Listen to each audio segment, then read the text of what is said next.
November 16th, 1951, dawned with a familiar chill as the morning mist gradually receded from the historic Portsmouth harbor. On this particular day, Captain Dennis Campbell ascended the gangway of HMS Illustrious, a vessel synonymous with naval prowess.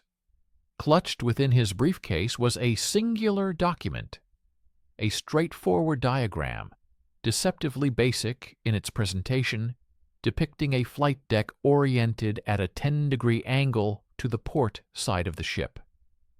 This unassuming sketch, seemingly unremarkable, carried a profound, yet then unknown, destiny. Within an astonishingly brief span of 18 months, this modest drawing would transcend its simple lines to become an unprecedented life-saving innovation, ultimately preserving more naval aviators than any sophisticated weapon system ever conceived.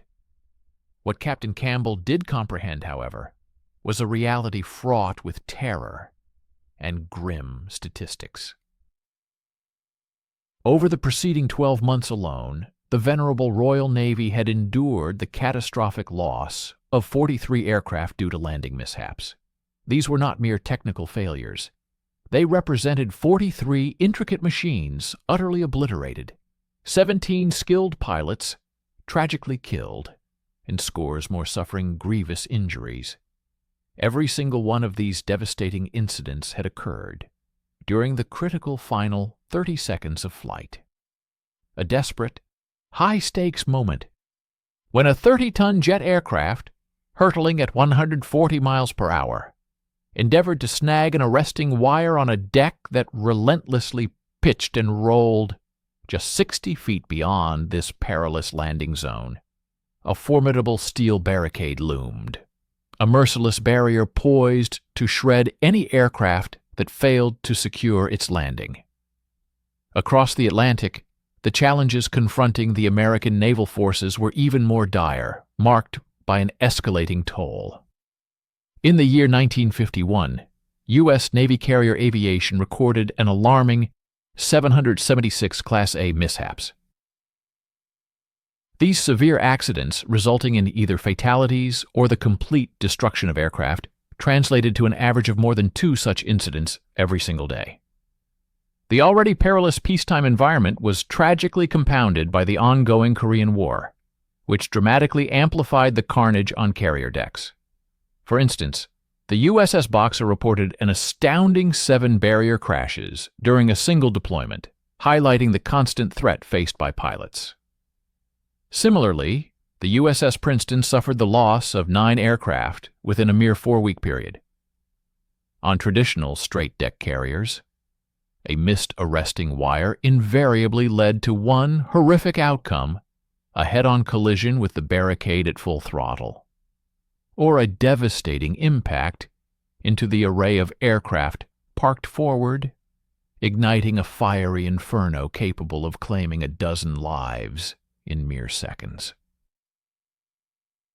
The advent of the jet age had undeniably revolutionized aerial warfare, yet the infrastructure and operational procedures of carrier aviation had demonstrably failed to keep pace. The cutting-edge F-9F Panther, for example, landed at a speed 40 knots faster than its propeller-driven predecessor, the Hellcat. Compounding this challenge, the new jet engines required a significant 7 seconds to spool up from idle to full power, an agonizing eternity, when a pilot was rapidly descending towards the ocean at a rate of 20 feet per second. Landing signal officers, positioned precariously on the carrier's port quarter, would frantically wave their paddles in an attempt to guide pilots. However, by the time a pilot could even register and react to signals indicating they were too low, too fast, or too high, the immutable laws of physics had already sealed their fate. It was an undeniable truth, recognized by every admiral, every engineer, and every seasoned test pilot. Carrier aviation had reached its critical breaking point. While jet aircraft represented the indisputable future of naval air power, the promise of tomorrow held little solace when the realities of the present were so brutally claiming the lives of dedicated personnel. After 2 or 3 paragraphs, ask us to stay with us and watch the end of the video. We will be grateful for your like and subscription. Write a comment about where you are from and what you think about the video topic. What Captain Campbell remained blissfully unaware of, and indeed, what no one present in that Portsmouth meeting room could possibly foresee, was that his seemingly radical proposal would encounter fierce resistance. His insane idea would be summarily rejected, met with derision, and unequivocally labeled as impossible by the very experts whose professional mandate was to conquer insurmountable challenges. The eventual breakthrough, it would turn out, would not emerge from the bureaucratic labyrinth of committees or the controlled environments of wind tunnels. Instead, it would spring from the unwavering determination of a single individual, a man who steadfastly refused to accept that brave men should continue to perish due to a fundamental design flaw. The genesis of this profound problem could be traced back to 1945, precisely the moment when Lieutenant Commander William P. Rahn successfully executed the first jet landing aboard the USS Wake Island. His FR-1 Fireball touched down at a blistering 90 knots, a speed 20 knots greater than any piston-powered fighter, causing the arresting gear cables to shriek under the immense strain of absorbing its kinetic energy. While the landing itself was a success, the implicit warning it conveyed was tragically overlooked. By 1950, every major navy worldwide found itself grappling with the same escalating crisis. While jet engines had undeniably revolutionized aircraft speed and altitude capabilities, their inherently slow throttle response created a deadly and unforgiving trap for pilots. On propeller-driven aircraft, pilots could simply cut their throttle upon receiving the landing, signal officer's cut signal, effectively allowing the aircraft to fall onto the deck. Jet aircraft, however, could not employ this technique. They were compelled to land power on, maintaining a degree of thrust until their wheels made contact with the deck, primarily because their engines required too much time to accelerate if a go-around became necessary. This critical difference created a nightmarish scenario for pilots. They were forced to execute their final approach with engines spooled up, fully committed to the landing, yet tragically unable to rapidly climb away if they happened to miss the arresting wires. On a conventional straight-deck carrier, a mere 4 arresting wires spanned a constricted 60-foot section of the deck. Immediately behind these wires loomed the crash barricade, a formidable web of steel cables specifically designed to ensnare aircraft that overshot the wires. Beyond this barricade lay rows of meticulously parked aircraft, volatile fuel trucks, and ammunition carts, a volatile assortment of equipment necessary to transform the flight deck into an active combat zone. The mathematical realities were brutal and unforgiving.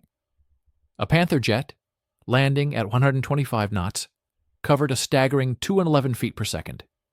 If a pilot missed all 4 arresting wires, they had precisely 2.1 seconds before their aircraft would violently collide with the barricade.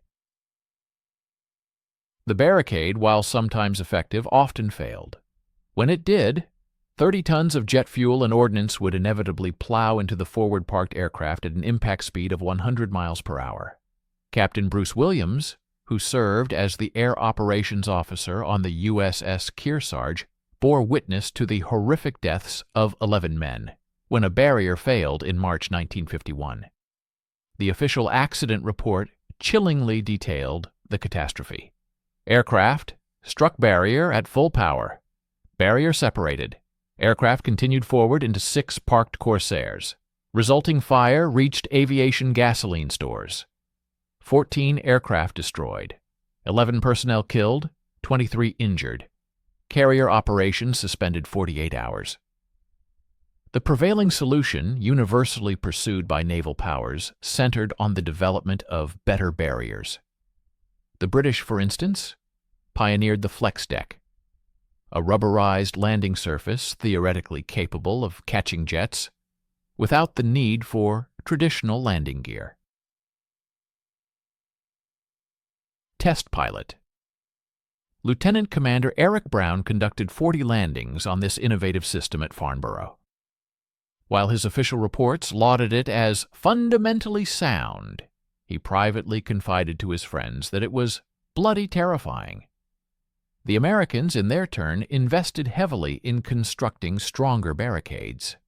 The Bureau of Aeronautics allocated a substantial $3.2 million to develop the Davis barrier system, a complex mechanical web engineered to halt a 25,000-pound aircraft at full throttle. When this system functioned as intended, its efficacy was undeniably impressive. However, when it failed, the ensuing devastation was absolute. Crucially, stronger barriers, while containing some accidents, fundamentally failed to prevent the initial crashes themselves. Every seasoned aviator understood the true root of the problem, the design of the flight deck itself. Captain William T.E. Rasure, who headed aviation military characteristics at the Office of the Deputy Chief of Naval Operations, articulated this critical insight in June 1945. He wrote, "Current landing procedures force all aircraft into a 60-foot impact zone with zero margin for error. This is incompatible with jet aircraft performance characteristics." His statement, in essence, translated to a stark reality. We designed our carriers for propeller aircraft that could land at 70 knots and abort at the last second. Jets land at 130 knots and cannot abort. We are attempting to land 1952 aircraft on 1942 ships. People will continue to die until we rectify this. Universal agreement permeated the naval community. Everyone acknowledged the problem, yet a viable solution remained elusive. The British experimented with flex decks. The Americans pursued stronger barriers, backup barriers, and emergency net systems. The French explored reducing aircraft weight. Nothing proved effective, and the accident rate continued its relentless ascent. What was desperately needed was an individual audacious enough to challenge the one fundamental assumption that no one had dared to question. Why must the landing area be positioned parallel to the ship's axis? What they needed, in essence, was Dennis Campbell. Please stay with us and watch the end of the video. We will be grateful for your like and subscription. Dennis Royal Farson Campbell, born November 13, 1907 in Southsea, England, was not, by conventional metrics, destined to solve such a monumental problem. He was primarily a bureaucrat. His journey into the Royal Navy commenced in 1925 as a midshipman. He achieved his pilot qualification in September 1931, a period early enough to have flown fabric biplanes, yet late enough to fully grasp that naval aviation had transcended a mere gentleman's hobby, evolving into a demanding profession that necessitated rigorous engineering precision. During the tumultuous years of World War II, he piloted Fairey Swordfish torpedo bombers, those seemingly obsolete aircraft that, against all odds, played a pivotal role in crippling the formidable Bismarck. For his distinguished service, he was awarded the Distinguished Service Cross. Yet no one ever hailed him as a genius, nor did they label him a visionary. Following the cessation of hostilities, the Admiralty assigned him to the Ministry of Supply as Deputy Chief RN Representative, a role that largely constituted a desk job. His responsibilities involved managing the intricate technical liaison between the Navy and civilian contractors. He possessed no formal engineering credentials, nor did he hold any advanced degrees. His professional life revolved around paperwork, meticulously tracking development schedules, attending coordination meetings, and signing requisitions. However, Dennis Campbell possessed a singular, invaluable quality that no academic credentials could bestow: an inability to ignore the tragic deaths of fellow pilots. In 1951, he attended the somber funeral of Lieutenant Michael Mick Lithgow, a test pilot who had perished when his jet tragically struck the barricade on HMS Implacable. Lithgow, a mere 23 years old, had been Campbell's student. He had executed a perfect approach, maintained impeccable speed, yet had floated just 6 feet too far, missing the arresting wires. The barricade, failing its crucial purpose, led to the disintegration of Lithgow's aircraft. His widow, 5 months pregnant, stood testament to the profound human cost. Standing at that graveside, Campbell later confided in his deputy, Lieutenant Commander Nick Goodhart, with a profound sense of anguish, "This is insane. We're murdering them with our own equipment. A pilot does everything right and still dies because 60 feet isn't enough margin for error. There has to be another way." Goodhart, accustomed to such expressions of grief and frustration at funerals, anticipated nothing further. Yet Campbell's obsession persisted. He meticulously delved into accident reports, interviewed numerous landing signal officers, LSOs, and rigorously studied landing patterns. Lacking formal engineering training, he resorted to the intuitive method of non-engineers. He drew pictures. The pivotal revelation struck him during a train journey from Portsmouth to London. In his notebook, Campbell sketched various carrier decks, desperately attempting to visualize how to provide pilots with greater maneuvering space. The fundamental insight emerged: if the landing area could not be extended in length, then it must be widened. And if it could not be widened due to the ship's fixed beam, then it had to be angled. Angle it. He meticulously drew a flight deck canted 10 degrees to port. With this ingenious modification, the landing zone no longer terminated abruptly at the unforgiving barricade. Instead, it now concluded in the vast expanse of open water. A pilot who missed the arresting wires could simply advance his throttle, climb away safely, and attempt another approach. There would be no barricade, no parked aircraft, no catastrophic collision, only the boundless sky, the open ocean, and the invaluable gift of a second chance. The idea was so astonishingly simple that it almost felt foolish, leading him to ponder whether he had stumbled upon something truly brilliant, or if he had merely overlooked an obvious detail that every genuine engineer already knew. The fundamental truth being presented was, in essence, an intuitive revelation, a piece of knowledge that many seasoned engineers had perhaps already grasped implicitly within the intricate complexities of their profession. It spoke to a common understanding, a recognition of an inherent flaw that, once articulated, seemed almost self-evident to those deeply familiar with the mechanics of naval aviation and design.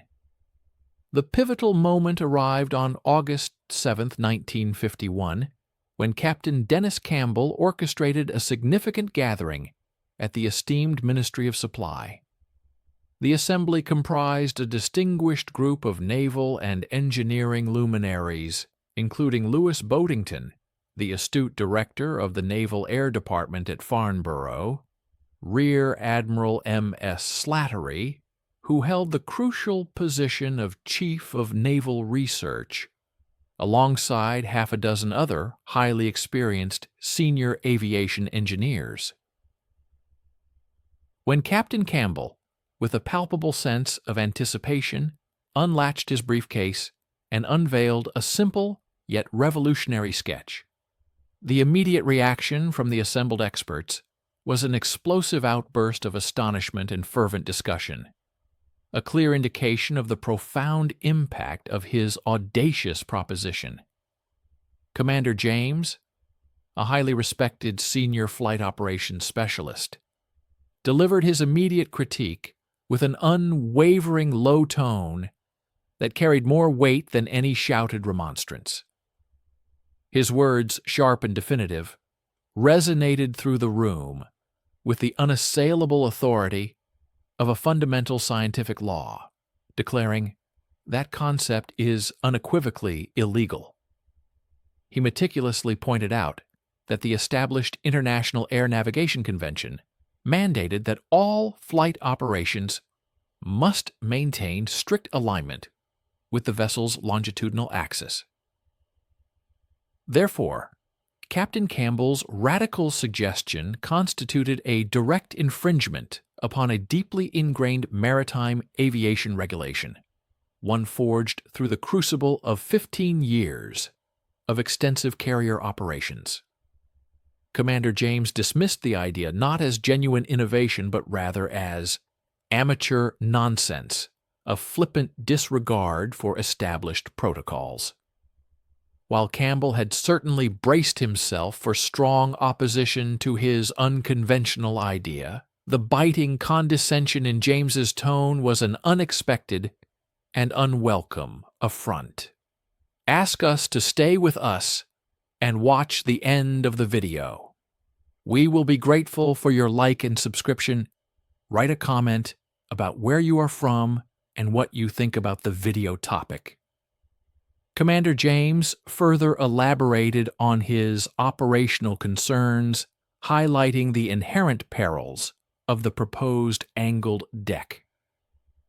He articulated that the concept would compel pilots to execute landings athwart the carrier's natural dynamic movements. Naval carriers, by their very nature, continuously pitch and roll around their central keel, an unavoidable consequence of operating on the open sea. An angled deck, therefore, would force pilots to commence their approach at a divergent angle to this complex and unpredictable motion. Such a configuration, he argued, would inevitably lead to aviators ceaselessly battling against lateral drift, an exhausting and dangerous struggle. The designated landing area itself would be shifting beneath their aircraft in manners that would prove impossible to accurately foresee or compensate for, thereby, in his estimation, leading to a regrettable escalation in crash incidents rather than the intended reduction. As Lieutenant Commander Goodhart prepared to offer a counter-argument, Louis Boddington, the distinguished civilian engineer representing Farnborough, raised a hand to interject, commanding the attention of the room. His direct challenge was concise and pointed, "Show me the math." Captain Campbell, taken aback by the bluntness of the request, momentarily faltered, responding with a bewildered, "I beg your pardon." Boddington, unyielding, simply reiterated, "The math." He pressed for quantifiable evidence, demanding a precise calculation of the very drift Commander James had confidently predicted. "You assert that pilots will contend with drift," Boddington stated, "then quantify it for us. Given an 8-degree angle on a deck that is simultaneously experiencing 12-degree rolls, what precisely would be the differential drift experienced over a typical 30-second approach?" A profound silence descended upon the room. Boddington then cast his gaze across the faces of the other senior engineers present, posing the challenge once more. Anyone? Not a single individual offered a response. In that case, we shall test it, Boddington declared, cutting through the lingering silence with a decisive proposition. He explained to Captain Campbell that the Royal Aircraft Establishment at Farnborough possessed a designated runway where outlines could be painted for experimental purposes. Applying this principle, he suggested, they could simply paint an angled deck outline directly onto the existing flight deck of HMS Triumph. Within merely 1 week, Boddington continued, we can commence simulated touch-and-go approaches. Should this predicted drift problem truly exist, we will have the empirical data to measure its severity. Conversely, if it proves to be nothing more than speculative catastrophizing, we will ascertain that with equal certainty. Rear Admiral Slattery, observing the unfolding discussion, leaned back in his chair, a note of caution entering his voice. Lewis, he began gravely, you must comprehend the immense personal and professional stakes involved. Should you proceed with painting an angled deck on Triumph and, as a consequence, pilots begin to crash, you will effectively terminate both your own illustrious career and that of Captain Campbell. Boddington acknowledged the warning with a nod. Noted, sir, he replied, a faint smile playing on his lips. And if, on the other hand, it proves to be successful, then we will finally put an end to the tragic loss of pilots who, despite their flawless execution, currently fall victim to an outdated system. True to Boddington's word, the experimental trials commenced earnestly in September 1951. The venerable HMS Triumph departed from Portsmouth Harbor, her axial flight deck now conspicuously marked with a stark white outline delineating the proposed angled deck configuration. Crucially, this was not a costly or time-consuming structural alteration, but merely a temporary demarcation applied with paint.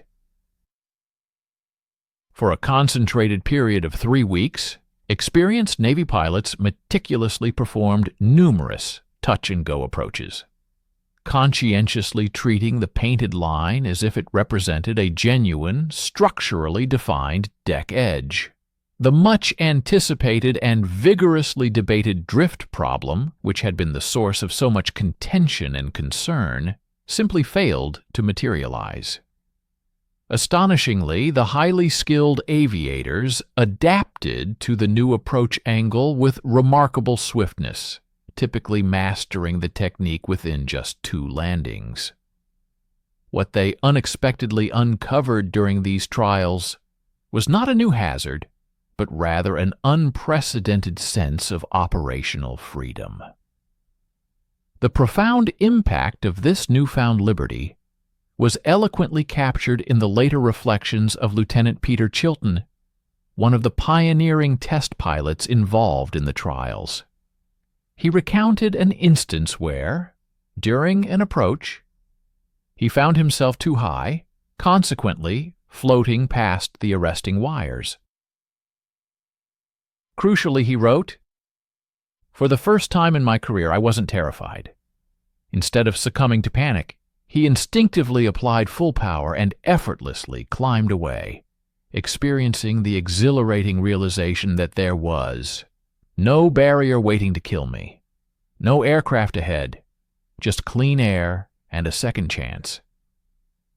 The feeling was so transformative that he expressed it as, "I felt like I'd been given my life back." By the close of October, these initial painted deck trials had conclusively demonstrated the viability and significant advantages of the angled deck concept, validating its operational effectiveness beyond doubt. With the successful completion of the initial trials, the truly arduous phase of the endeavor began, persuading a broader, more skeptical audience. The fact that HMS Triumph hailed from the British fleet presented a considerable hurdle, especially given that the naval air arm facing the most acute operational challenges, specifically a carrier whose pilots were tragically succumbing to accidents at double the rate of their Royal Navy counterparts, was in fact American. The United States Navy, renowned for its formidable independence and self-reliance, was famously disinclined to accept operational instruction or novel methodologies from British officers, particularly concerning the fundamental procedures of aircraft landing. This ingrained resistance posed a formidable diplomatic and professional barrier. On September 14, 1951, a crucial meeting convened at the U.S. Naval Air Test Center in Patuxent River, Maryland. Standing before an assembly of 40 highly experienced American test pilots was Lieutenant Commander Eric Brown, acutely aware of the scrutinizing gaze of every individual in the room, each assessing his credibility and trustworthiness. Brown was no ordinary aviator. He was the Royal Navy's preeminent chief test pilot, a legendary figure celebrated for having executed successful landings in a greater diversity of aircraft types than any other pilot recorded in aviation history. He was the undisputed holder of every significant British naval aviation record. Yet in this particular moment, his unparalleled accomplishments seemed to hold little sway, for he was tasked with the unenviable duty of informing the formidable United States Navy that their revered aircraft carriers were fundamentally flawed in their design. Commencing his address, Brown began with a poignant and direct query to the assembled pilots. "Gentlemen," he stated, "in the past 12 months, how many among you have experienced the harrowing event of hitting the barricade?" Initially, 7 hands cautiously rose into the air, a number that swiftly escalated to 12, and then to a stark 15. He then posed an even more somber question, one that resonated deeply with the shared experiences of these men. "How many of you know someone who tragically died as a result of striking the barricade?" In a chilling, unanimous display, every single hand in the room slowly ascended, a stark and silent testament to the devastating human cost of current carrier landing procedures. With the gravity of the preceding moment still palpable, Brown deliberately unlatched his briefcase. "I am about to present something the Royal Navy is currently evaluating," he announced, his voice steady. "It will undoubtedly strike many of you as utterly insane. However, I can personally attest to its efficacy, having successfully completed 63 landings on this system myself, and I am, as you can see, standing before you now rather than having been tragically scraped from a flight deck. Therefore, I implore you to extend me the courtesy of a full hearing." With that, he carefully affixed Captain Campbell's groundbreaking diagram to the wall, revealing the contentious angled deck design. The sight of an aircraft carrier flight deck depicted with an 8-degree angle to port immediately ignited a tumultuous explosion of outrage and vociferous protest throughout the room. A chorus of objections erupted. "You expect us to land sideways?" one pilot exclaimed. "The LSO will lose sight of the approach angle," another declared. "What about the island? You've shifted the entire landing zone perilously close to the ship's superstructure."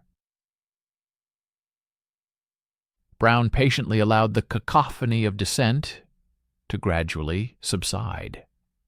"Every single objection you have just vociferously articulated," Brown calmly affirmed, "we ourselves voiced with equal fervor. However, we then subjected the concept to rigorous testing.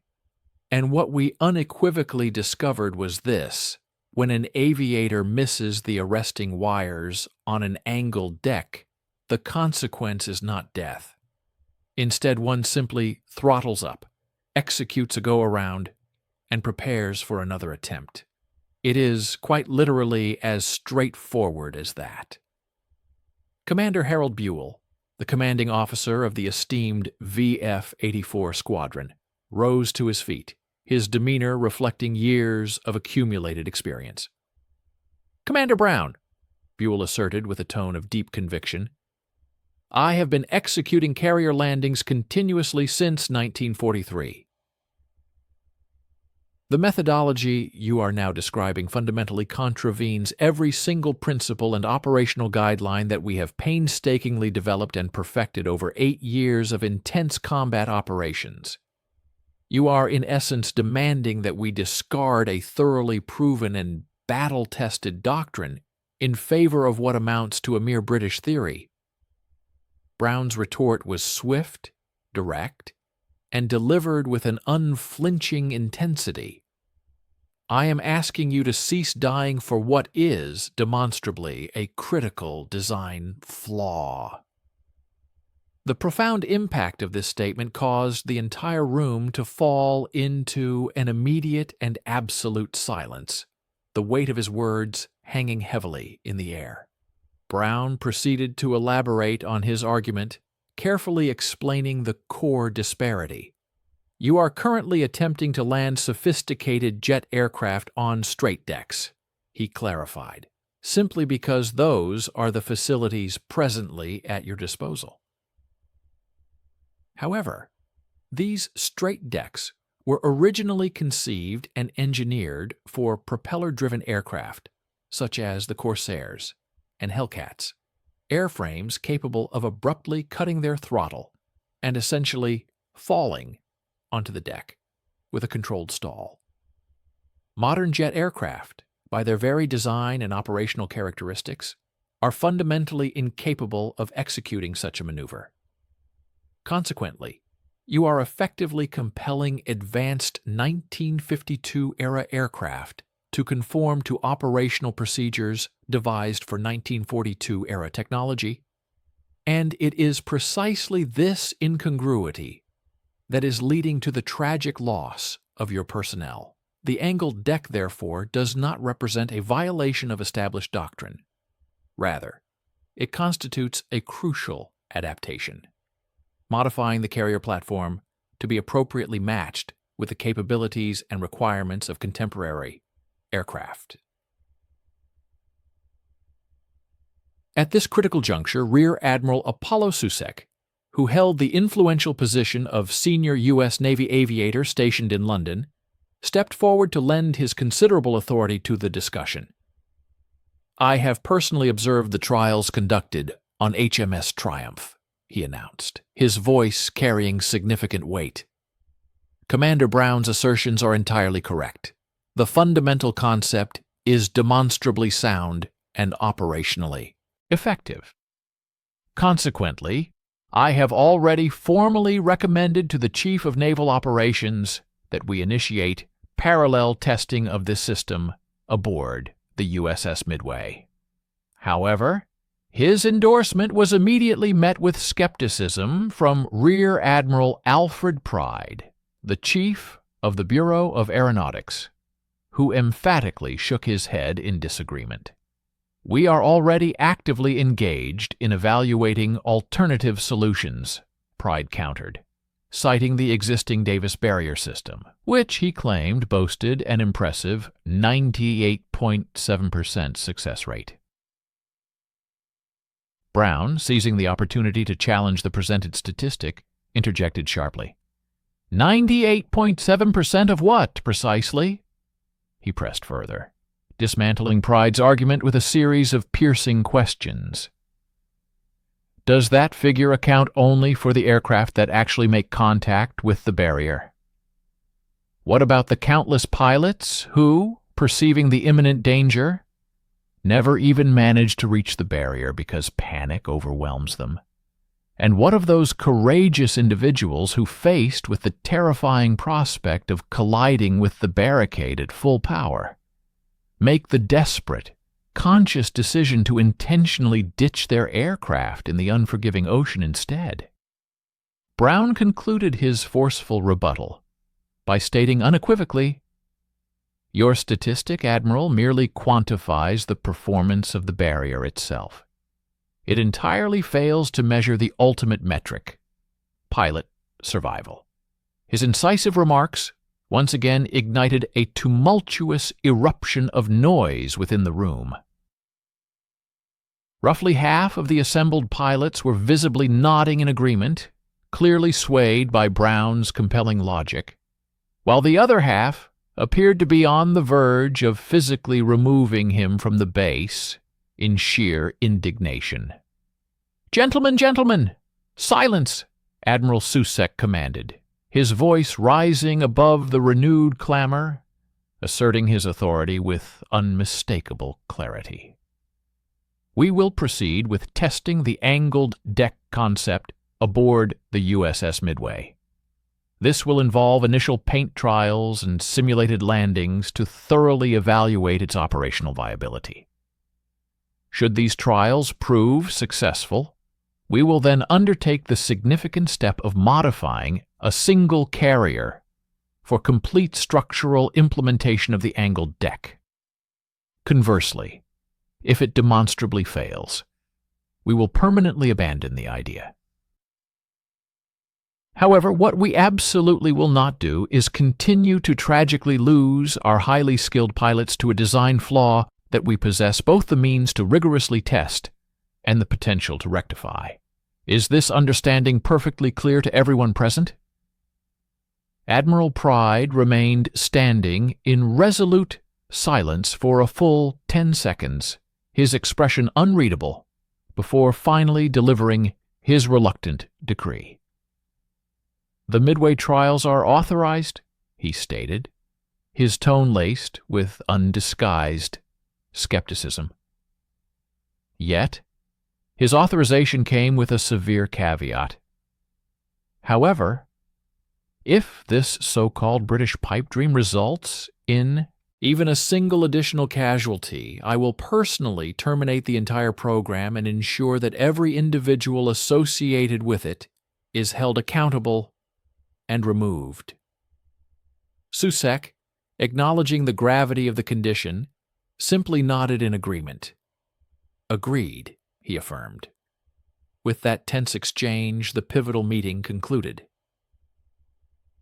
Brown meticulously packed his briefcase, acutely aware that he had just staked his entire professional career on the efficacy of a mere painted line on a flight deck. What remained unknown to him at that moment was the remarkable speed with which events would unfold. Within an astonishing 90 days, the painted outline on USS Midway would perform so flawlessly that it would compel the United States Navy to proceed with converting USS Antietam into the world's very first fully functional, structurally integrated, angled deck aircraft carrier. Fast forward to January 12, 1953. Off the sun-drenched coast of Guantanamo Bay, Cuba, Lieutenant Commander Harold Buell expertly maneuvered his F-9 F-5 Panther jet fighter, guiding it into the established landing pattern in the wake of the formidable USS Antietam. This particular day marked a significant milestone in naval aviation history, and for Buell personally. While this specific approach represented his 43rd carrier landing in total, it carried a unique distinction. It was his inaugural attempt on an angled deck that was not merely a painted outline, but a fully realized, structurally integrated modification. This was a genuine 8-degree sponson, meticulously extending from the port side of the vessel, robustly welded directly to the carrier's colossal hull. Despite its physical permanence, Buell harbored a profound distrust for this revolutionary design. Throughout his extensive career, every instinct and every hour of training had ingrained in him the imperative to either successfully engage the arresting wires or, failing that, brace himself for the violent impact with the emergency barricade. This deep-seated fear, a survival mechanism honed over years, had arguably preserved his life on two previous critical occasions. Now, astonishingly, he was being instructed to completely disregard these fundamental tenets of his training. With meticulous precision, he initiated the standard landing sequence. Buell smoothly deployed his aircraft's landing gear, made careful adjustments to the trim settings for optimal stability, and then, with practiced ease, radioed his "call the ball" to the landing signal officer, LSO, stationed on the deck. "Panther ball, 3.2, he transmitted, confirming his aircraft type and fuel state. The LSO's calm, reassuring voice immediately returned the acknowledgement. "Roger ball," confirming that the signal was received and the approach was cleared. Buell's approach trajectory was initially flawless, a testament to his skill, until an unforeseen and sudden wind gust intervened, abruptly lifting his F9F5 Panther an additional 6 feet above the optimal glide slope. He was undeniably high. In the familiar high-stakes environment of a conventional straight deck, such a deviation would have immediately prompted the LSO to issue a definitive wave-off, compelling Buell to execute a full climb-out, expend valuable fuel, and re-enter the pattern for another stressful attempt. Yet, on this revolutionary angled deck, the LSO remained conspicuously silent. This was because, in this new paradigm, being slightly high was not deemed an immediate catastrophe. Rather, it was recognized as a viable opportunity for correction. Buell responded instinctively, dropping his aircraft's nose ever so slightly to bleed off the excess altitude. However, in doing so, he now found himself too long for a successful engagement, inevitably destined to miss the arresting wires. On a straight deck, this precarious situation would typically trigger an onset of debilitating panic, often leading pilots to execute desperate, ill-advised corrections that frequently culminated in tragic crashes. But Buell, with immense mental fortitude, consciously compelled himself to adhere strictly to the repeated mantra from his pre-flight briefing: "If you miss, you simply climb away. The deck is clear. Trust it." With a jarring jolt, his aircraft's wheels made contact with the deck, followed by a single, resonant bounce. His tailhook, a critical component for snagging the arresting gear, skipped tantalizingly over the first wire, then over the second, continued past the third, and finally sailed clear over the fourth. He had unequivocally missed every single one. In the unforgiving reality of a straight deck, the emergency barricade would, at this very instant, be violently tearing his aircraft apart. But here, on the angled deck, there was no such barrier, only an expanse of open deck and the welcoming promise of clear air ahead. Buell, acting on instinct and training, decisively shoved his throttle levers to their maximum setting. His powerful J-48 engine began to spool up, building thrust over what felt like an agonizing 6 seconds, an eternity in that high-stress moment, yet one that now felt like an unexpected precious gift. The Panther surged forward, then gracefully lifted off the deck. He was airborne once more, flying free. A mere 23 seconds later, he had seamlessly re-entered the landing pattern, ready for his second attempt. On this subsequent approach, he executed a flawless landing, his hook expertly engaging the 3-wire.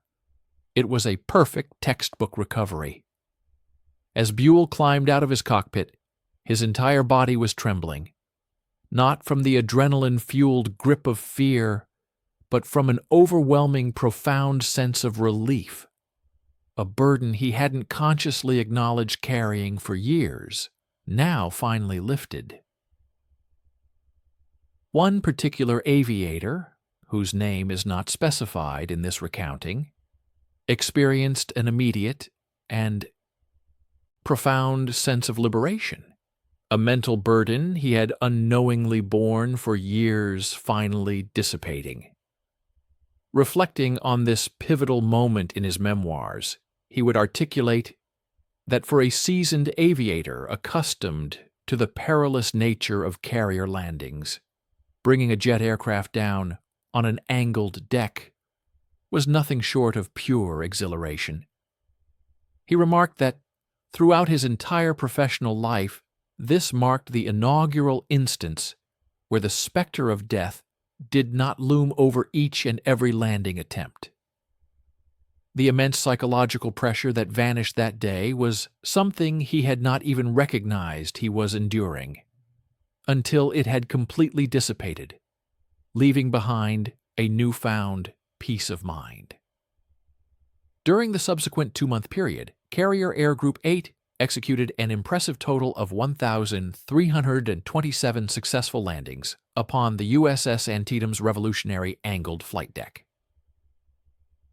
Throughout this extensive operational phase, only 8 bolters were recorded, instances where the aircraft failed to catch an arresting wire and necessitated a go-around for another attempt. To fully grasp the significance of this, one must consider the historical context. On a conventional straight deck, 8 such bolters could have tragically resulted in as many as 5 barrier crashes, the complete destruction of 2 aircraft, and the loss of life for 1 or 2 pilots. Yet, with the angled deck design, the outcome was dramatically different. Not a single crash occurred, no aircraft were damaged beyond repair, and remarkably, there were 0 injuries to personnel. The compelling statistical evidence unequivocally supported the superiority of the new design.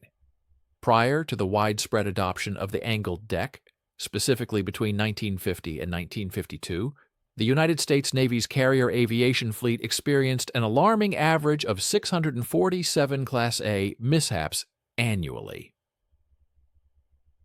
A significant portion of these incidents, precisely 52%, were attributable to landing accidents, contributing substantially to overall operational losses.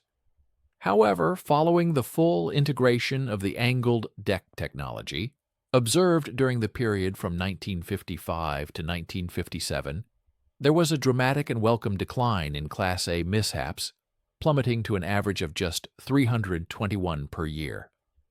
Furthermore, the proportion of losses attributed to landing accidents drastically reduced to 19%. This monumental shift represented a 75% decrease in landing accidents and an equally impressive 80% reduction in fatalities directly linked to barrier crashes. We invite you to stay with us and watch the end of this video for more compelling insights. We would be grateful for your like and subscription. Please also consider leaving a comment below, sharing where you are from and what you think about the crucial topic discussed in this video. Yet beyond the cold, hard numbers and percentages lies the profound human narrative, vividly illustrated by individuals like Lieutenant James Davidson. On a fateful day, March 8, 1953, Davidson found himself in an extraordinary predicament, attempting to bring his crippled Panther jet back to the USS Antietam. His aircraft was suffering from a critical hydraulic failure, rendering its flaps inoperable, and consequently, his landing speed was dangerously elevated by 20 knots above the safe threshold. Under such dire circumstances, had he been approaching a traditional straight deck, the only viable, albeit desperate option would have been to ditch the aircraft in the vast expanse of the ocean, rather than confront the almost certain catastrophe of a barrier crash at an unforgiving speed of 145 knots. Fortunately, the Antietam was equipped with the innovative angled deck. Despite this advantage, Davidson's initial attempts were fraught with difficulty, as he executed 4 separate approaches, each time narrowly missing the arresting wires. It was on his 4th valiant attempt that Davidson finally managed to snag the crucial 4-wire, achieving this feat at an astonishing speed of 142 knots, a velocity that at the time marked the swiftest successful carrier landing ever documented. His aircraft, a testament to both his skill and the deck's design, came to a complete halt with a mere 11 feet of runway remaining. 6 months following this harrowing experience, Lieutenant Davidson penned a deeply moving letter to Captain Campbell, expressing profound gratitude. "Sir, though our paths have never crossed, I am alive to compose this correspondence purely because you conceived an idea that was widely dismissed as unattainable. My beloved daughter entered the world just last month, and I was privileged to be present for her birth, solely because you steadfastly refused to countenance the notion that proficient pilots should perish due to flawed engineering. While a simple thank you feels insufficient, please accept my heartfelt gratitude. The transformative impact of this innovation quickly resonated across international navies. By 1955, the British Royal Navy had incorporated angled decks into their formidable Ark Royal. Concurrently, the French modernized their carrier Clemenceau, and the Australians followed suit with modifications to the Melbourne. By 1957, an overwhelming majority of significant aircraft carriers across the Western Hemisphere had either been constructed with an angled deck or were actively undergoing retrofitting to integrate this vital improvement. Initially, the Soviet Union remained skeptical, dismissing the concept. However, a tragic succession of catastrophic landing accidents aboard their straight-deck carrier Variag in 1959 compelled them to quietly adopt the design. Subsequent declassification of Soviet naval records in 1993 revealed a dramatic 68% reduction in landing accidents within just half a year of implementation. Perhaps the most compelling and poignant endorsements of the angled deck's efficacy emerged directly from the aviators who risked their lives daily. Captain John Moore, a distinguished pilot who executed numerous combat sorties over Vietnam from the deck of the USS Coral Sea, offered a powerful reflection. He recounted performing a remarkable 947 carrier landings between the years 1954 and 1973. During his extensive career, he experienced bolters, missing all arresting wires, a staggering 62 times while operating on a straight deck. More poignantly observed that each of these 62 instances represented a potential barrier crash, 62 distinct opportunities where he could have perished or, tragically, caused fatalities among the ground crew positioned forward on the deck. Instead, thanks to the angled deck, he simply executed a go-around and made another attempt. He concluded with a somber thought. Every pilot my age has a moment when we think about the friends who died in the 50s hitting barriers. We're alive because Dennis Campbell drew a line on a piece of paper and refused to shut up about it.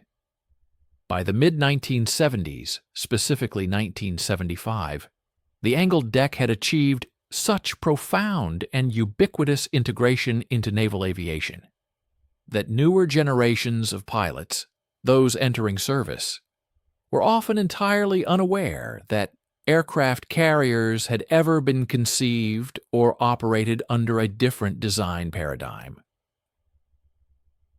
What had once been a groundbreaking innovation had seamlessly transitioned into the accepted fundamental operational standard for these colossal vessels.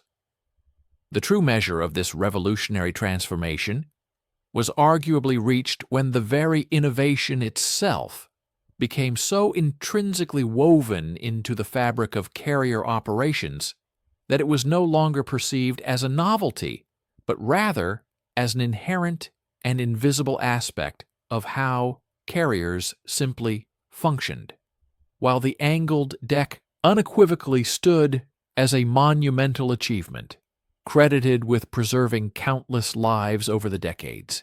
Its visionary creator, Dennis Campbell, displayed a remarkable indifference to personal acclaim or public recognition. Indeed, his actions and demeanor in the wake of this groundbreaking invention reveal an even more surprising facet of his character and dedication. Captain Dennis Campbell, despite his pivotal role, steadfastly declined to grant a single press interview concerning the angled deck throughout his lifetime. His distinguished service saw him promoted to Rear Admiral in 1954. When the HMS Ark Royale, the world's inaugural carrier conceptualized and built from its very foundation with an integrated angled deck, was launched, Campbell was present at the ceremonial event. Yet, when eager reporters approached him for commentary on this monumental achievement, he characteristically redirected their inquiries to Louis Boddington and the dedicated engineers at Farnborough, crediting their technical expertise. Furthermore, in 1955, when the United States Navy extended an invitation for him to attend the prestigious commissioning of the USS Forrestal, the pioneering American supercarrier, featuring an angled deck, advanced steam catapults, and an innovative optical landing aid, Campbell respectfully declined. His absence was not due to indifference, but rather a profound sense of duty. He was attending the somber funeral of a Royal Navy lieutenant who had tragically perished in a training incident. This accident, a helicopter crash, was entirely unrelated to carrier operations or any of Campbell's direct work. Nevertheless, the lieutenant had served under his command in 1943, and Campbell adhered to a deeply held personal principle that one always pays respects at the funerals of those who have served under their leadership. In recognition of his extraordinary contributions to naval aviation, the Admiralty bestowed upon him the prestigious Commander of the Order of the British Empire, CBE, in 1957. The accompanying citation, a concise two-sentence declaration, was characteristic of Campbell's modest nature. He simply placed it unceremoniously in a drawer. Following his distinguished career with the Royal Navy, he retired in 1960 and transitioned into a role as a technical consultant for Hawker Siddeley Aviation, where he channeled his expertise into the nascent field of vertical takeoff jet development.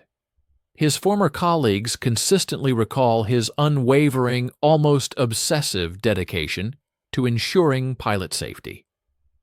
This commitment often led to him frustrating designers by insisting on the incorporation of what they sometimes deemed superfluous redundancies within cockpit systems. Engineer Anthony Marsh vividly recounted, "Dennis possessed an uncanny ability to decelerate the pace of every design review, persistently posing questions such as, what precisely transpires if this particular component malfunctions during a nocturnal flight in adverse weather conditions? We would routinely inform him that the statistical probability of such a failure was a minuscule 1 in 10,000. To which he would invariably respond, "And what course of action is available to the pilot when that improbable eventuality materializes?" His concern was never for the statistical likelihood. Rather, his singular focus remained on that solitary pilot who, through sheer misfortune, might encounter such an unlikely scenario.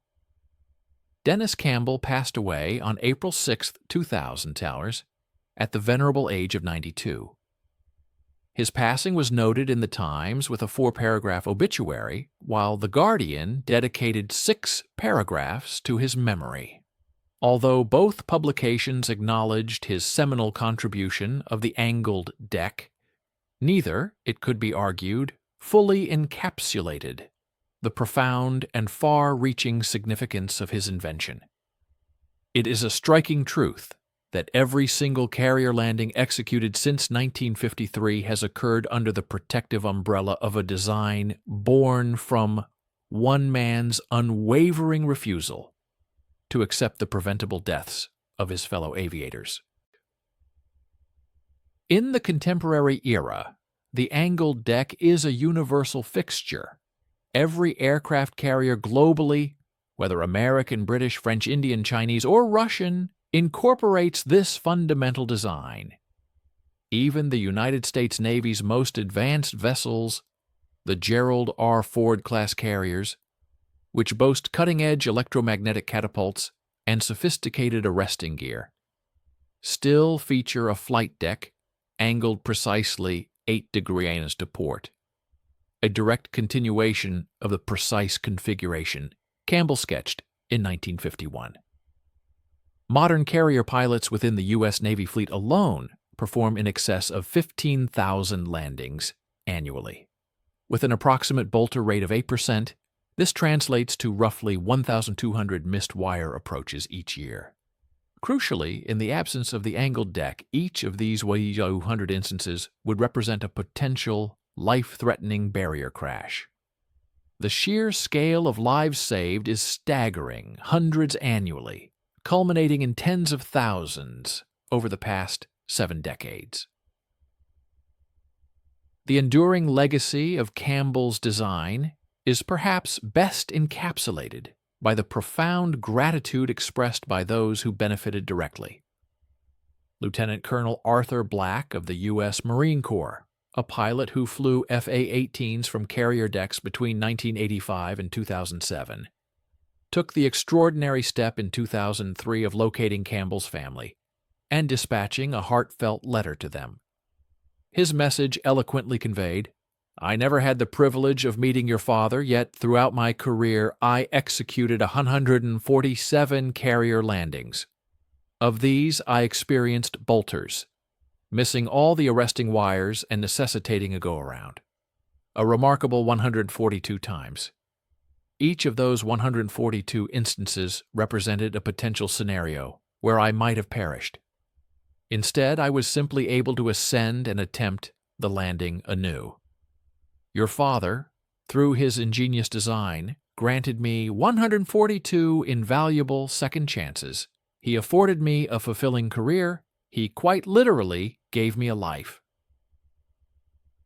On behalf of every single carrier pilot who is alive today, because of his contribution, I extend my deepest thanks.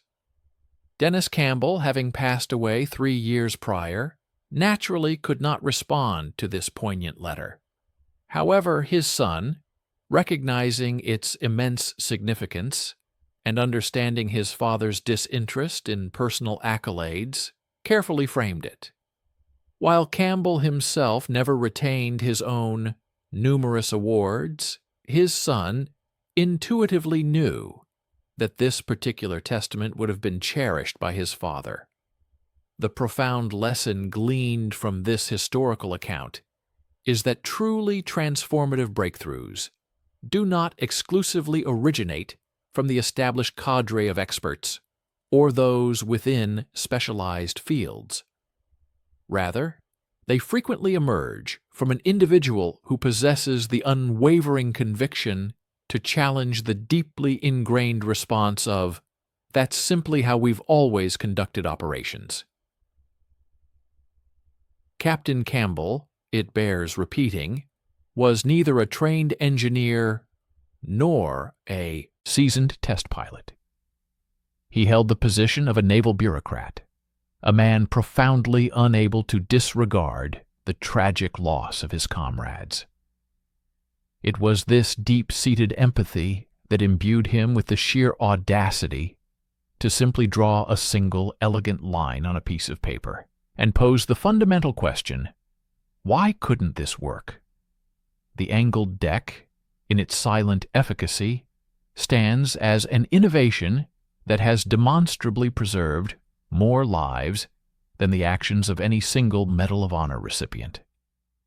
Its impact on naval warfare was arguably more revolutionary and far-reaching than the advent of nuclear propulsion or the development of guided missiles.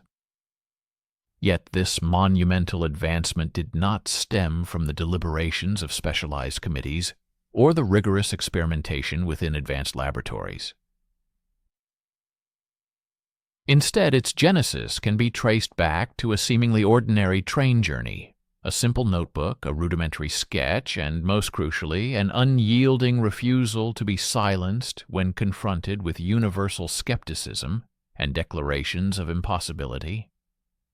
This, then, is the authentic narrative. This is why its significance endures. For the next figure akin to Dennis Campbell might not possess the rank of an admiral or the qualifications of an engineer. They might lack prestigious credentials or academic degrees. They might simply be an ordinary individual who observes a pervasive problem that everyone else has come to accept, and yet they resolutely refuse to acquiesce.